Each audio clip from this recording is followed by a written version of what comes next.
Hi everyone, boop, Vinny, boop, Tano here, the internet's busiest music nerd, and it's time for a review of the new record, it came out this past summer, the latest record from the Koreatown Oddity, Little Dominiques Nosebleed. This is a new concept record from West Coast rapper the Koreatown Oddity, aka Dominique Purdy. He has been at it for years and years at this point, but this new thing he's dropped via Stone's Throw is the first time I'm hearing a full project from him, and it's quite an introduction as his writing on this record is extremely autobiographical. The phrase you might be reading on the cover art of this project might seem like something an artist would slap on just to get attention, but it's actually a pretty central part of this record's narrative. Suffering these two different car accidents as a child from which Dominique would deal with long-term health implications, and with no insurance to deal with things like the constant nosebleeds. Now, not every track on this record is about exactly that, but there is a common sentiment that I think threads throughout many of the very personal and topical songs on this record, and that's trauma, unaddressed trauma. Sometimes it is a little hard to piece together Dominique's exact thoughts on many of these experiences as they're being filtered through these fragmented memories and eerie, grimy production. Also, these trippy, interruptive skits that will literally play out the things that he is rapping about mid-song. But as hard as that may make this record to decipher, I think going about things in this way does make for an accurate representation of trying to go back over difficult and painful memories and reassess them, contextualize them, understand them, especially in a way that allows you to heal from those experiences. This, I think, puts you in Dominique's head faster and more effectively than maybe a straightforward story ever could. Now, even though this may be the first Koreatown Oddity project I'm hearing from front to back, his rap style still rings as familiar. I think there's a lot of creative overlap here with other rappers who have a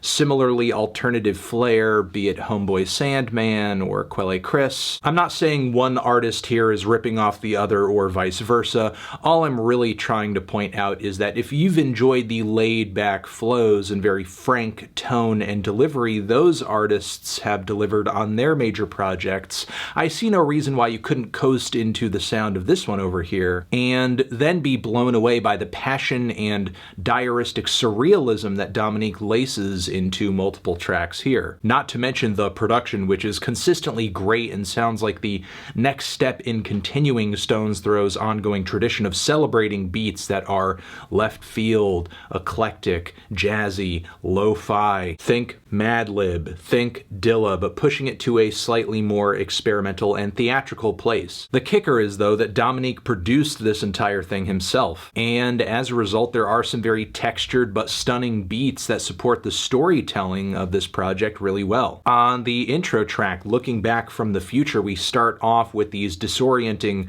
vocal snippets repeating the title of the project, which eventually crash into this chilling, soft funk instrumental, colored with heart-wrenching vocal harmonies and leads. Then Dominique comes through with these cold-blooded bars that I think state the MO of the record, the past, and the truth about the past eventually coming to bear. It's just incredible that this project starts off with such a powerful moment, speaking to the necessity of something that I think is personally and societally important, just this need to contextualize properly history in order to understand where we're at currently and what we need. The following title track, Part 1, opens up with these grand horn sections and very tense funk rhythm sections that sound like they're straight out of the 70s. Meanwhile, Dominique is just rattling off these childhood memories about video games and kids he'd spend time with, as well as food he'd eat. It really does feel like a fun and fast trip down memory lane, but then all of a sudden it's all brought to a screeching halt by the first car crash. The whole story continues with a few refrains and a woman who sounds like his mother shouting about the whole ordeal. Following this, in the last leg, we have another verse where he is rapping about the nosebleeds that came as a result of this, interrupting him when he's sleeping, return hospital visits, his mom trying to give him words of encouragement through all of this, and just the way this whole experience made him face his mortality at a very young age. Then Koreatown Oddity is is a self-portrait and inner monologue of sorts that at one point diverges hilariously into this diatribe about so much music coming out these days, and even his grandma having a project dropping soon, and she's 80 years old. Then he goes on to rap about winning awards and getting on the stage and offending white people, and the way all of it ends, it feels like, yeah, we've kind of dipped into a dream state or a fantasy of sorts, and now we're being woken up from it, which is done with the track Chase the Spirit that becomes a semi-religious experience in a way, with its ghostly, distant background vocals and killer feature from Jametta Rose. There's a piano loop that drops that is all kinds of devilish when Dominique starts rapping,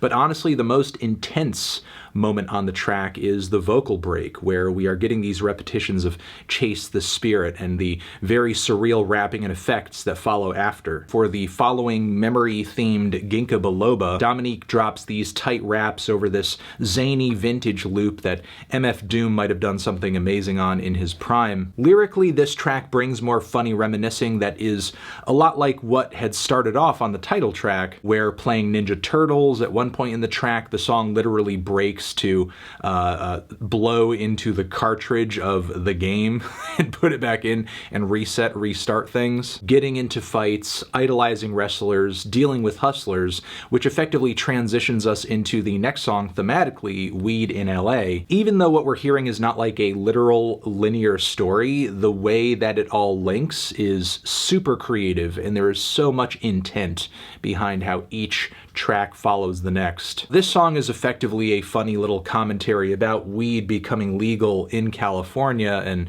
how that being the case hasn't really changed Dominique's pre-established weed smoking habits, at least at the time. With this track as well, we get more bars where Dominique is charismatically telling his backstory, his father turning him on to certain types of music, also diving into the community of people he was raised in and how gentrification has negatively impacted their lives. Then part 2 of the title track sees Dominique delivering some very manic jazz rap about the second major trauma in his childhood, narrating his life as a kid. He just ate, he's gonna go outside, get some ice cream, plans to bring it back in the house to put it away, but when crossing the street after checking both ways, car comes around, hits him, breaks his leg, passes out. Once again, this trauma is followed almost by a dream state where things just kind of dissipate. We're introduced to all of these strange clips, hearts beating, moaning, and sort of a bit of a woozy internal monologue too, a preacher shouting. It really does sound like he's having a near-death experience, and this ties into the following A Bitch Once Told Me, where said bitch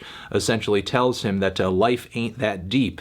And being someone who's had these brushes with death, Dominique heavily disagrees. He continues to lyrically drop sharp takes on this very topic, but even though there is a rhythm to his rhymes, what he's saying and how he's delivering it borders almost on talking as if he's in the midst of the conversation where this is happening in real time. There's an odd little skit in the middle of the track, almost as if he had forgot what he was talking about, or he bottled up the feelings or the interest in dissecting them for some reason, but then after a beat switch that is quite psychedelic and sci-fi, he continues this diatribe with so much more intensity and clarity, almost like after the fact he had thought, this is what I really feel, this is what I really want to say. Then the following sees Dominique, I think, bottling up his feelings or forgetting about them, trying to put them to the side in order to chase more material wants and needs. There's almost a Del the Funky Homo Sapien type tone to his voice on this track too. The instrumental on this one is built out of this faint bass, some soap opera organs, and fireworks as well. It's an odd sound palette but adds so much to the character of this record. Then there's the Attention Challenge, which is a hilarious topical track where Dominique is literally going over these various things that people might do in life in order to get attention. Pull out guns for attention, fake titties for attention, disrespect your mama for attention, sex tape for attention, review music for attention. Yeah, I suppose that too. Wear a yellow flannel for attention. Oh shit, I forgot to wear the flannel.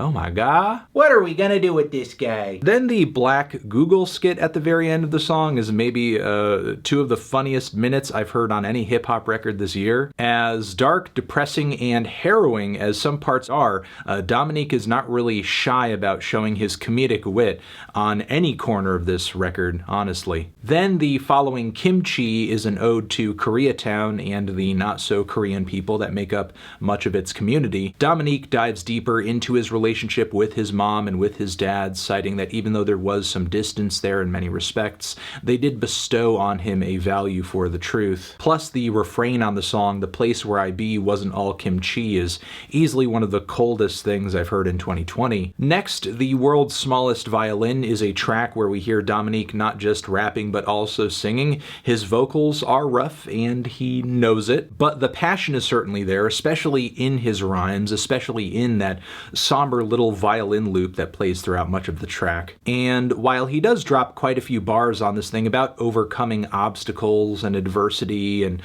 pushing ahead and being your biggest supporter, he does seem to struggle with larger issues that there aren't necessarily individual problems for, like gentrification. And as the title of the song suggests, reaching that point, it is quite tragic. Still, he seems to come to this conclusion that one should live without hesitation and try to chase their dreams as best as they can.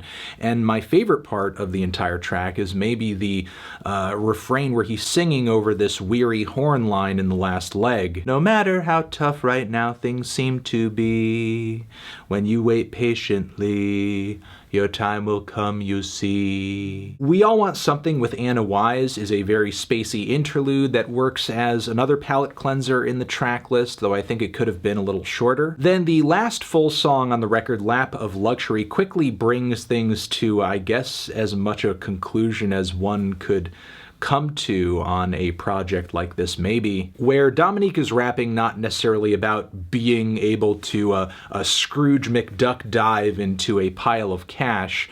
He's talking more about being rich in terms of valuing life, enjoying life, taking advantage of the life and the opportunities that you have in front of you. As heartening as the sentiment is, I do think this track is maybe just a little blander than many of the others on the record, and it does make for, I guess, a bit of an anticlimactic finish. Then the outro skit is a bit of a head scratcher because it just kind of sounds like some weird raspy voiced blues man laughing and rambling away about Dominique and the Nosebleed and so on and so forth, and I don't exactly know what the direction is here. It seems almost like we had a close-up on the main character of the film here and we zoomed out to reveal that all of this occurred on a speck on a speck on a speck in a universe that is just a tiny little fragment of something else. It seems like such an odd transition away from everything that's happened up until this point, as if it didn't mean anything, or the meaning of it is so heavily based on the perspective of the person ingesting it, because it is another person's life, it is another person's experience, and humanity, I guess, has not so great a track record when it comes to valuing and placing importance on the needs and experiences of others. However, I would like to think, and not to diverge too much here, that making music and listening to music that comes from a personal place and discussing it as well in any capacity that you can does try to bridge that gap and create understanding and create discussion around these kinds of things. But regardless of maybe my biggest criticism of this thing being that the landing wasn't exactly stuck or came to a pretty inconclusive point, I really loved this. I thought the rapping was great. I thought the topics were creative and thoughtfully assembled in the track list. I thought that the production was incredibly creative too. There are just so many good things about this record, and honestly I thought it was a great introduction to the Koreatown Oddity's work. I'm feeling a strong 8 to a light 9 on this one. Tran. Zishin, have you given this album a listen? Did you love it? Did you hate it? What would you rate it? You're the best, you're the best. What should I review next? Hit the like if you like. Please subscribe and please don't cry. Hit the bell as well. Over here next to my head is another video that you can check out. Hit that up or the link to subscribe to the channel. Anthony Fantano, the Koreatown Oddity, forever.